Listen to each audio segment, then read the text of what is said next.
12 Oktober. Ons bly in Christus, die lewende wynstok. Ons bely Christus.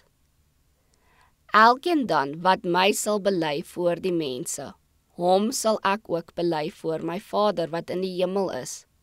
Maar elkeen wat my verloon voor die mense, hom sal ek ook verloon voor my Vader wat in die hemel is.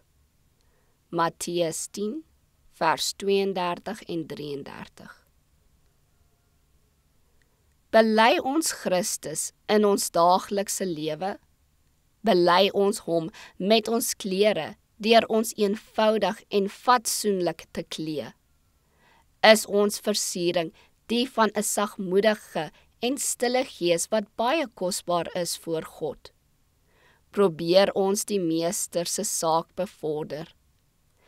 Dit help nie om u te vertel dat u dit of dat nie mag dra nie. Want as die liefde van hierdie ydelle dinge in u hart is, sal die aflê van u versiersels net so goed wees as om die blare van 'n boom af te sny. Die neiginge van die natuurlike hart sou hulle tog weer laat geld. U moet u eie gewete hê. Ons moet in hom bly, net soos die lood in die wynstok. Wat ons nodig het, is dat die byl aan die wortel van die boom gelê word. Ons moet vir die wêreld dood wees, dood vir die eie ek en lewendig vir God. Ons moet na aan Christus kom, sodat die mense kan weet dat ons by Christus was en van hom geleer het. Hy wat Christus naleef, sal sy selfverloning en selfopoffering aan die dag lê.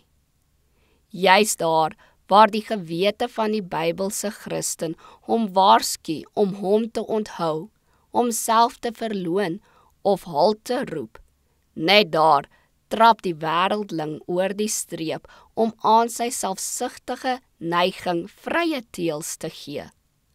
Aan die een kant van die streep is die selfverlonende volgeling van Jesus Christus. Aan die ander kant is die genotsugtige wêreldling wat toegee aan die gier van die mode, hom verlustig in heelheid en aan verbode plesier deelneem. Aan hierdie kant van die streep kan die Christen hom nie begeef nie. Dit is geen plek vir hom nie. Ons lewe moet saam met Christus in God verborge wees, sodat wanneer hy geopenbaar word, ons ook saam met hom in heerlikheid geopenbaar sal word.